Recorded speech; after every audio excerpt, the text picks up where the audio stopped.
In this video, Schopenhauer talks about the relationship between self-sufficiency and happiness, and why this requires solitude, withdrawal from society, especially for the person with great natural gifts. He talks about the difference between natural differences and social differences that are imposed upon us. He goes on at great length about the evils of society and the empty souls who inhabit it. He gives a very good metaphor in the middle of this section, comparing society to a symphony of horns and the exceptional individual to a soloist on the stage. He ends with some reflections upon the value of old age for self-sufficiency and solitude, and gives some advice to the young, to people who may feel the burden of society as he does, but don't yet have the consolation of old age to help them deal with it.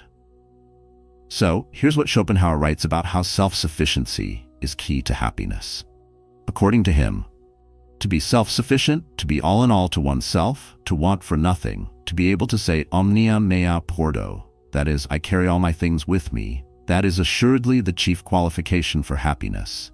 Hence, Aristotle's remark hai eudaimonia to autarkeia esti, which means to be happy means to be self-sufficient. Happiness is not an easy thing. It is very difficult to find it within us, and impossible to find it elsewhere. Schopenhauer continues, for while a man cannot reckon with certainty upon anyone but himself, the burdens, disadvantages, dangers, and annoyances that arise from having to do with others are not only countless but unavoidable. There is no more mistaken path to happiness than worldliness or high life, for the whole object of it is to transform our miserable existence into a succession of joys, delights, and pleasures, a process that cannot fail to result in disappointment and delusion. This is on a par, in this respect, with its obligato accompaniment, the interchange of lies. As our body is concealed by the clothes we wear, so our mind is veiled in lies. The veil is always there, and it is only through it that we can sometimes guess at what a man really thinks, just as from his clothes we arrive at the general shape of his body. Schopenhauer connects society with deception. It acts as a sort of covering or barrier that separates us from others and the truth. This is what luxurious living, festivities, the chase for pleasure, and social interactions entail. All of it entangles us in falsehoods, which it seems we can avoid by staying self-reliant, alone, and true to ourselves. Schopenhauer continues, all society necessarily involves, as the first condition of its existence, mutual accommodation and restraint on the part of its members. This means that the larger it is, the more insipid will be its tone. A man can be himself only so long as he is alone, and if he does not love solitude, he will not love freedom, for it is only when he is alone that he is really free. Constraint is always present in society, like a companion of whom there is no riddance, and in proportion to the greatness of a man's individuality, it will be hard for him to bear the sacrifices that all intercourse with others demands. Solitude will be welcomed, endured, or avoided according to whether a man's personal value is large or small. The wretch feeling, when he is alone, the whole burden of his misery, the great intellect delighting in its greatness, and everyone, in short, being just what he is. Excellent paragraph here. Every individual is most true to himself, revealing his genuine nature, whether good or bad, when he is entirely alone, without getting lost in conversation, social interactions, and the falsehoods they often carry. So, it would seem logical that the miserable would be far more social, seeking companionship as an escape from their suffering, whereas the remarkable person would view socializing as a burden or a step down from a higher state of being, to borrow a term similar to those in Buddhism. Schopenhauer continues further. If a man stands high in nature's lists, it is natural and inevitable that he should feel solitary. It will be an advantage to him if his surroundings do not interfere with this feeling, for if he has to see a great deal of other people who are not of like character with himself, they will exercise a disturbing influence upon him, adverse to his peace of mind. They will rob him, in fact, of himself and give him nothing to compensate for the loss. But while nature sets very wide differences between man and man, in respect both to morality and intellect, society disregards and effaces them. Or rather, it sets up artificial differences in their stead, gradations of rank and position, which are often diametrically opposed to those nature establishes. The result of this arrangement is to elevate those whom nature has placed low, and to depress the few who stand high. These latter then usually withdraw from society, where, as soon as it is at all numerous, vulgarity reigns supreme. So-called good society recognizes every kind of claim but that of intellect, which is a contraband article, and people are expected to exhibit an unlimited amount of patience toward every form of folly, stupidity, perversity, and dullness. Meanwhile, personal merit has to beg pardon, as it were, for being present, or else conceal itself altogether. Intellectual superiority offends by its very existence, without any desire to do so. The worst thing about what is called good society is not only that it offers us the companionship of people who are unable to win either our praise or our affection, but that it does not allow us to be what we naturally are. It compels us, for the sake of harmony, to shrivel up or even alter our shape altogether. Intellectual conversation, whether grave or humorous, is only fit for intellectual society. It is downright abhorrent to ordinary people, to please whom it is absolutely necessary to be commonplace and dull. This demands an act of severe self-denial. We have to forfeit 3/4 of ourselves in order to become like other people. No doubt their company may be set down against our loss in this respect, but the more a man is worth, the more he will find that what he gains does not cover what he loses, and that the balance is on the debit side of the account. For the people with whom he deals are generally bankrupt. That is to say, there is nothing to be got from their society that can compensate either for its boredom, annoyance, and disagreeableness, or for the self-denial it renders necessary. Accordingly, most society is so constituted as to offer a good profit to anyone who will exchange it for solitude. That's an excellent paragraph, another impressive one. I really like the line, "People who can't earn either our admiration or our affection." It's a clever expression, and the idea of engaging in an exchange at a loss, giving up 3/4 of ourselves to participate in society, or gaining the company of others, but at the cost of something far more valuable, our own inner peace. In this way, we become the loser in every social interaction. The more we engage, the more we sacrifice. Back to Schopenhauer, intellectual superiority, which is seldom to be met with and intolerable when it is found. Society has capriciously adopted a false kind of superiority, conventional in its character and resting upon arbitrary principles, a tradition, as it were, handed down in higher circles and, like a password, subject to alteration. I refer to bon ton or fashion. Whenever this kind of superiority comes into collision with the real kind, its weakness is manifest. Moreover, the presence of good tone means the absence of good sense. No man can be in perfect accord with anyone but himself, not even with a friend or the partner of his life. Differences of individuality and temperament are always bringing in some degree of discord, though it may be a very slight one. That genuine, profound peace of mind, that perfect tranquility of soul, which, next to health, is the highest blessing the earth can give, is to be attained only in solitude and, as a permanent mood, only in complete retirement. And then, if there is anything great and rich in a man's own self, his way of life is the happiest that may be found in this wretched world. Let me speak plainly. However close the bond of friendship, love, or marriage, a man ultimately looks to himself and his own welfare alone, and at most to his child's too. The less necessity there is for you to come into contact with mankind in general, whether in business or personal intimacy, the better off you are. Loneliness and solitude have their evils, it is true, but if you cannot feel them all at once, you can at least see where they lie. On the other hand, society is insidious in this respect. Offering what appears to be the pastime of pleasing social intercourse, it works great and often irreparable mischief.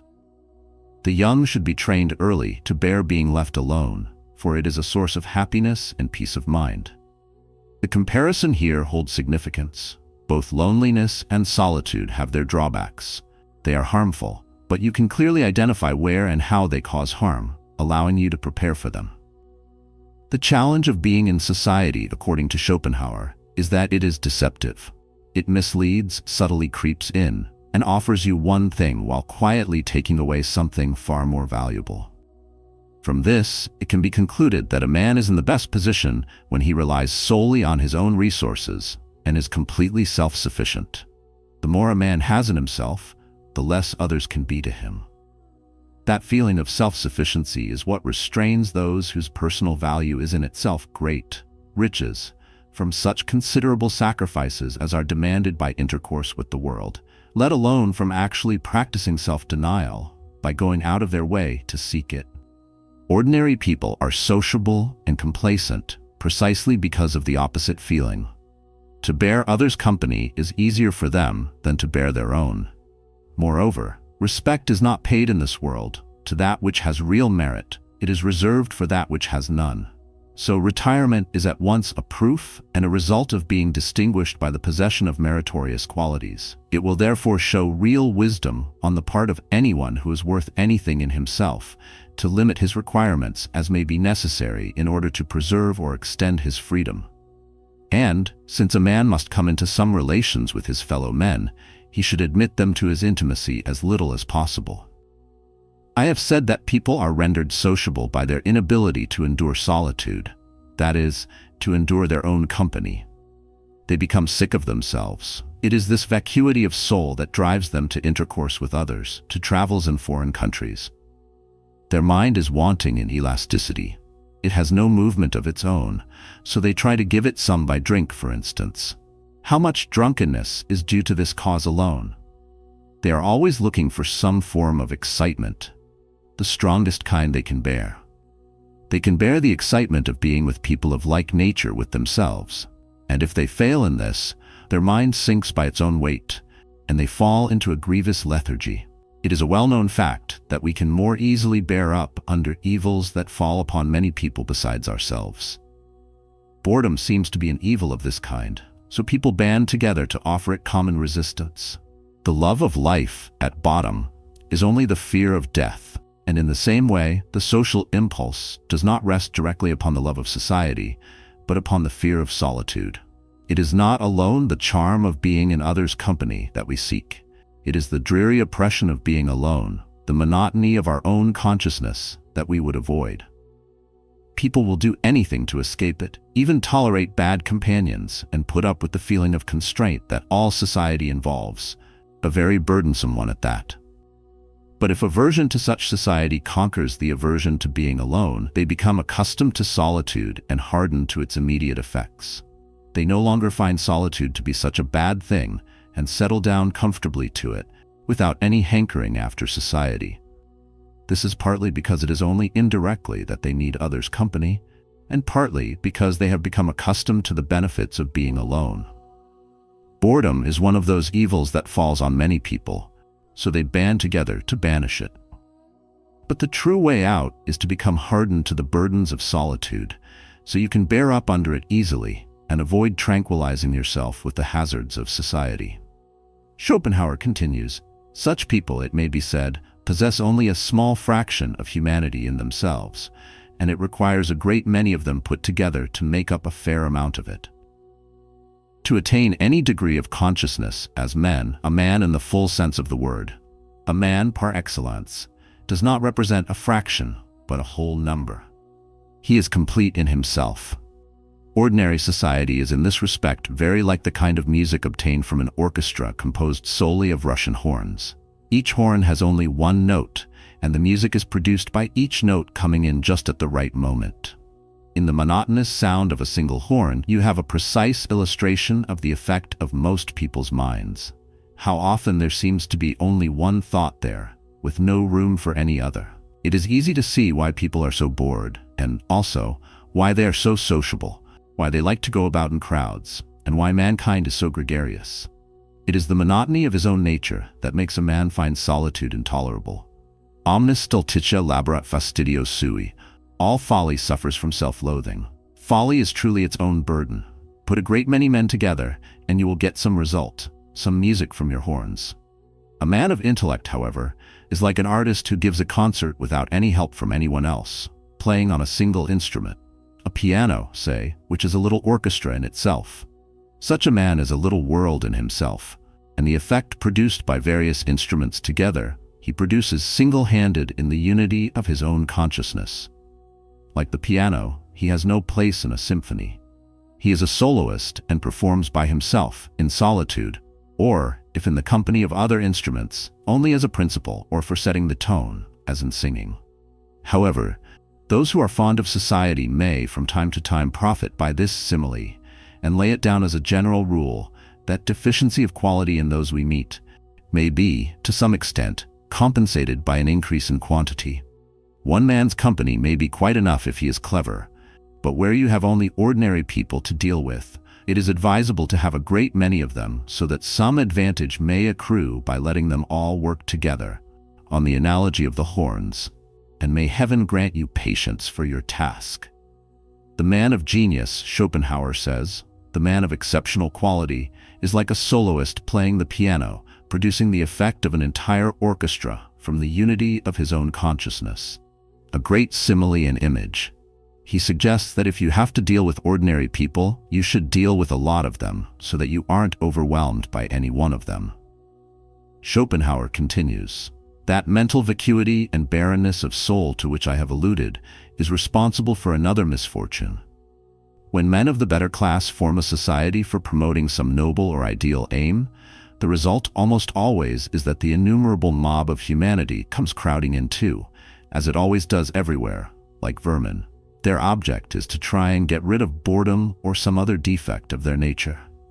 Anything that will affect that, they seize upon at once, without the slightest discrimination. Some of them will slip into that society or push themselves in, and soon enough either destroy it altogether or alter it so much that in the end it comes to have a purpose the exact opposite of what it had at first. This complaint is about the inability of certain elite institutions and societies to remain elite. Everybody comes pushing in, wanting to relieve their own boredom or the intolerable burden of their minds by getting a piece of the action.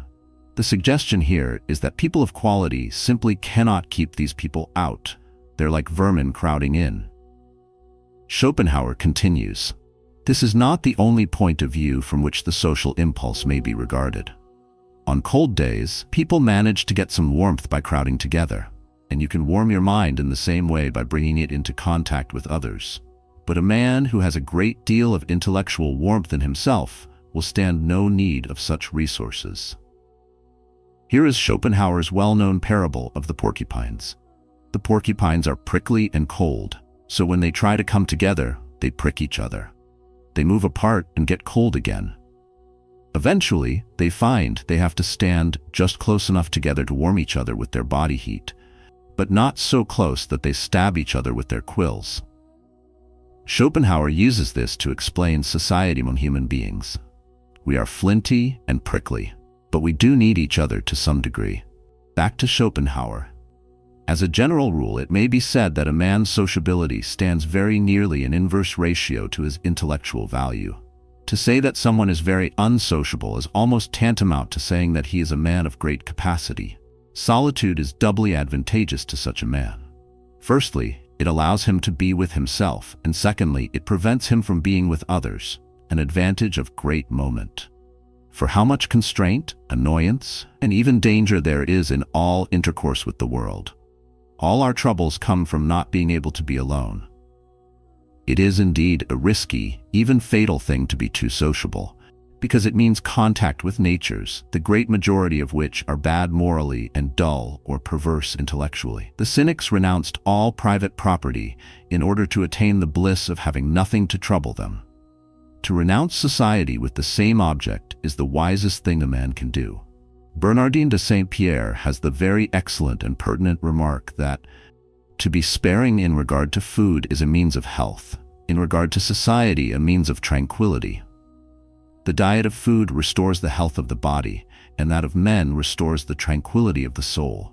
To be soon on friendly or even affectionate terms with solitude is like winning a gold mine, but this is not something that everybody can do. The prime reason for social intercourse is mutual need, and as soon as that is satisfied, boredom drives people together once more. If it were not for these two reasons, a man would probably elect to remain alone, if only because solitude is the sole condition of life that gives full play to that feeling of exclusive importance which every man has in his own eyes, as if he were the only person in the world. This feeling soon shrivels up in the throng and press of real life, getting at every step a painful diminishment. From this point of view, it may be said that solitude is the original and natural state of man, where, like another Adam, he is as happy as his nature will allow. Schopenhauer elaborates. It is an interesting suggestion that solitary Adam, prior to the creation of Eve, represents the ideal perfection of the human race. But still, Adam had no father or mother. There is another sense in which solitude is not the natural state, for at his entrance into the world, a man finds himself with parents, brothers, and sisters, that is to say, in society and not alone. Accordingly, it cannot be said that the love of solitude is an original characteristic of human nature. It is rather the result of experience and reflection, which, in turn, depend upon the development of intellectual power and increase with the years. Speaking generally, sociability stands in inverse ratio to age. A little child cries out in fear if left alone for only a few minutes. Later, to be shut up alone is a great punishment. Young people soon get on friendly terms with one another, and it is only the few among them with nobility of mind who are glad to be alone now and then. But to spend the whole day thus would be disagreeable. A grown man can easily do it, and as he advances in years, it becomes less and less trouble. An old man who has outlived his friends and is either indifferent or dead to the pleasures of life finds himself in his proper element in solitude. In individual cases, the special tendency toward retirement and seclusion will always be in direct proportion to intellectual capacity. For this tendency is not, as I have said, a purely natural one. It does not come into existence as a direct need of human nature. It is rather the effect of the experience we go through, the product of reflection upon what our needs really are, especially from the insight we gain into the wretched stuff of which most people are made, whether morally or intellectually. The worst part is that in individual instances, moral and intellectual shortcomings are closely connected and reinforce one another, producing all manner of disagreeable results, which make most social interactions not only unpleasant but intolerable. Hence, although the world contains many things that are thoroughly bad, the worst thing in it is society. Schopenhauer continues, listing writers and thinkers who champion solitude, such as Sadi, Angelus Silesius, and Giordano Bruno. They all suggest that those with noble minds inevitably gravitate toward seclusion, seeing society as vulgar and suffocating to their intellectual and moral lives. This propensity for seclusion stems from an aristocratic feeling. Rascals, he notes, are always sociable. The chief sign that a man has nobility in his character is the little pleasure he takes in the company of others. As he advances in years, he finds that solitude becomes a habit, a second nature. This love of solitude, he explains, grows naturally over time, as youth gives way to maturity, and the illusions of life fall away. With experience, a man learns that people do not generally improve upon closer acquaintance.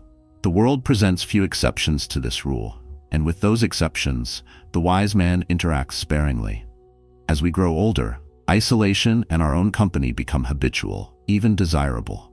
The love of solitude, once a struggle to cultivate in youth, gradually becomes second nature.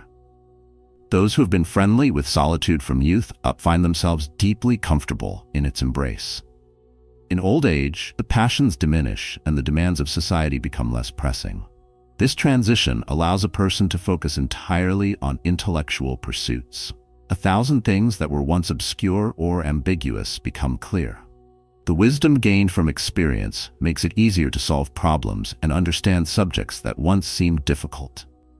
The obstacles that challenged a young mind seem less insurmountable, offering satisfaction and clarity as one advances in age. From long experience of human behavior, one ceases to expect much from others. It becomes apparent that people in general do not gain by closer acquaintance. Aside from rare exceptions, most people prove to be disappointing, both morally and intellectually. This discovery makes solitude more appealing. The illusion that others will bring fulfillment fades with time, leaving behind the understanding that true peace comes from within. By the time a man reaches old age, isolation no longer feels like a burden. It becomes the ideal state for contemplation, reflection, and intellectual growth. Yet, Schopenhauer admits that solitude does have its small drawbacks. Just as remaining indoors for long periods can make a person physically sensitive to changes in the weather, prolonged solitude can make a person overly sensitive to minor irritations. The The smallest disturbances, words, gestures, or glances, can become vexing, particularly when interacting with society after long isolation. But despite this drawback, the wise person learns how to navigate interactions with others by maintaining an internal sense of detachment. When compelled to engage with society, one can do so without becoming fully entangled. Schopenhauer offers this advice to the young. If you cannot entirely escape society, learn to carry a part of your solitude with you into social settings. This does not mean withdrawing entirely, but rather developing an ability to remain inwardly self-sufficient, even when surrounded by others.